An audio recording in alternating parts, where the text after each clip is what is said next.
ലൂക്കാ എഴുതിയ സുവിശേഷത്തിൽ നാം ഇങ്ങനെ വായിക്കുന്നു: നിങ്ങളെ സ്നേഹിക്കുന്നവരെ സ്നേഹിക്കുന്നതിൽ എന്ത് മേന്മയാണുള്ളത്? പാപികളും തങ്ങളെ സ്നേഹിക്കുന്നവരെ സ്നേഹിക്കുന്നില്ലേ? ലൂക്കാ അധ്യായം 6 വാക്യം 32. ശത്രുക്കളെ സ്നേഹിക്കുവിൻ എന്നാണ് യേശു പഠിപ്പിച്ചത്. ഇതെളുപ്പമുള്ള കാര്യമല്ല.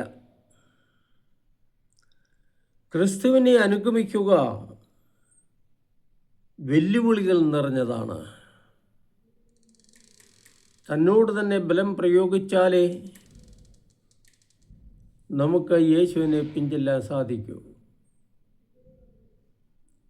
യേശുവിൻ്റെ കൽപ്പനകൾ, യേശുവിൻ്റെ പഠനങ്ങൾ വെള്ളം ചേർക്കാതെ ജീവിതത്തിൽ പകർത്തുന്നവന് മാത്രമേ യഥാർത്ഥ ക്രിസ്തു ശിഷ്യനാകാൻ സാധിക്കൂ.